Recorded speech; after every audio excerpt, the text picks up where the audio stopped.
네, 어제 코스피가 20여일 만에 1950선을 회복했지만 오늘은 쉬어가는 흐름입니다. 간밤에 뉴욕 증시 고용지표 호조 등으로 상승했지만 우리 시장에서 유가증권 시장 외국인들 하루 만에 매도로 돌아선 움직임 나타내고 있는데요. 낙폭 과대주들이 최근에 많이 올라왔죠. 하지만 이들의 반등 힘만으로는 무언가 부족하다라는 걸 역시나 느낄 수 있는 구간입니다. 자, 그렇다면은 전문가들은 어떠한 전략을 제시하고 있을까요? 8인의 투자 전략부터 확인해 보도록 하겠습니다. 최수창 전문가입니다. 눈치 보는 금요일, 쉬어가기 장세다. 서정훈 전문가, 여전히 부담스러운 외국인의 매도. 한규수 전문가, 코스피는 안정권, 코스닥은 본격 랠리 대비하자. 김형용 전문가, 코스피 숨고르기 후 추가 상승 시도를 전망하고 있습니다. 최강천 전문가, 단기 이격 확대, 1935선 기준선. 김대복 전문가, 코스피는 상승 부담, 코스닥은 추세 확장. 금산 전문가, 수급 개선 기대감, 지수 변동성 축소 구간이다. 부작임이 전문가, 코스닥 추세 강화, IT 관련주에 집중하고 있습니다.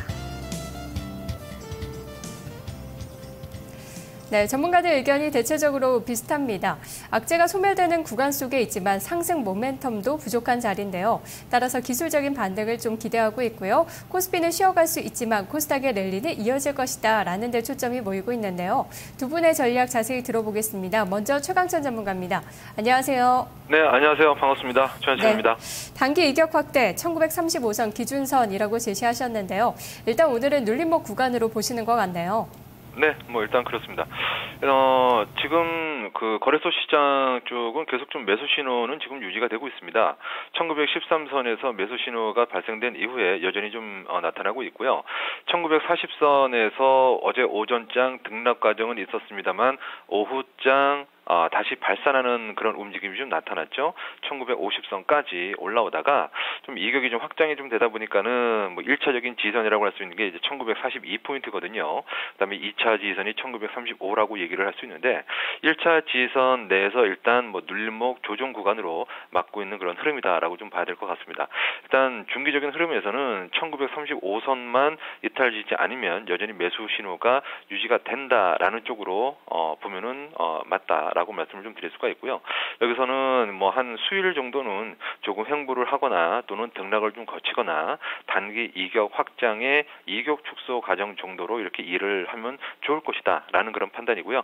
여전히 1935선이 이탈되기 전까지는 매수 신호 유지다. 이런 관점으로 보여집니다. 외국인의 수급 동향도 여전히 체크를 해봐야 될 것 같고요. 종목별 대응은 어떻게 하는 게 좋을까요? 네, 일단 외국인 투자가들은 이제 6월 말 7월 초까지는 뱅가드 이제 44%, 40%에서 44% 정도밖에 이제 뱅가드 매물도 없죠. 일주일에 4천억, 하루에 800억에서 850억씩 애누리 없이 나오게 돼 있는 기계적인 어떤 매도가 계속 나타나고 있고요. 오늘도 뱅가드의 어떤 그 매물이 대부분이다라고 좀 봐야 되겠죠. 그런데 이번 주 들어서는 조금 좀 다른 흐름들도 좀 있습니다. 시초가에 외국인의 매수가 좀 들어오는 날도 있고 특히 종가에 한 200억에서 많으면 400억씩 종가 단일가에 매수가 외국인들의 어떤 매수가 좀 들어오죠. 그래서 매도를 좀 줄여놓는 그런 흐름들이 좀 있습니다. 그래서 뱅가드 쪽의 어떤 매물 이외에 다른 외국인, 과거 중국의 국포펀드가 이런 어떤 매매 행태를 많이 좀 보였었는데요. 다른 외국인들도 이제는 서서히 좀 관심이 있는 것 아닌가라고도 좀 판단이 좀 되고 있습니다. 아마도 외국인 투자자들은요, 다음 주 해외 월말 월초는 주요 경제 지표가 많이 좀 발표가 좀 되죠. ISM 제조업 지수라든가 또 실업률, 그다음에 또 다음 주에는 또 유럽의 금리 이벤트도 있고 이렇게 다양한 이벤트들이 있기 때문에 그 이벤트 경제 지표와 금리 이벤트의 결과에 따라서 수급의 동향이 조금 바뀌지 않겠나라는 기대를 먼저 좀 해보고 싶습니다. 네, 전문가님 말씀 고맙습니다. 고맙습니다.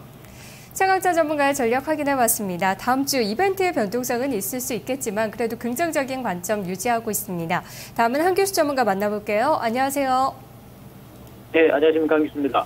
네, 거래소 내 안정권, 코스닥은 본격 랠리 대비하자라고 전하셨는데요.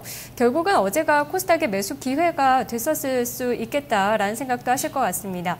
아직 코스닥의 종목들이 없으신 분은 또 어떻게 투자를 해야 될지 전략 주시죠.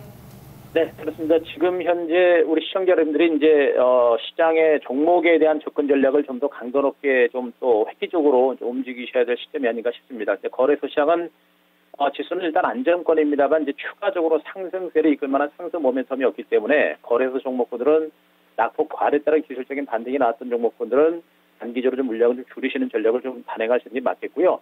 현재 코스닥 시장은 우리 앵커님께서 말씀하셨듯이 어제의 조정이 오히려 저가 매수 기회가 될 겁니다. 오늘도 코스닥 시장에서는 외국인들이 152억 원, 기관들이 37억 매수하면서 기관과 외국인들의 쌍끌이 매수가 살아있는 모습이죠. 더군다나 코스닥 시장은 펀더멘탈 측면 그리고 수급 측면, 실적적인 측면에서 모두가 긍정적이기 때문에 코스닥 시장의 상승세가 좀 더 가속화될 가능성이 높고요. 특히나 주봉상의 코스닥 지수가 신고가 랠리가 본격화되고 있다는 부분을 감안한다면 더 빠르면 다음 주부터라도 코스닥 시장의 본격 상승장이 진행될 수 있는 가능성이 높아 보입니다. 그래서 거래소 시장에서 손실이 나셨던 분들은 거래소 시장에서 손실 만회가 어렵기 때문에 코스닥 시장의 우량주 쪽으로 옮겨가신다고 한다면 코스닥 시장에서 수익이 날 수 있을 거로 보고 있으니까 코스닥으로 좀 옮겨가는 이런 전략을 좀 단행하시는 게 좀 필요하지 않을까 이렇게 판단을 드리겠습니다.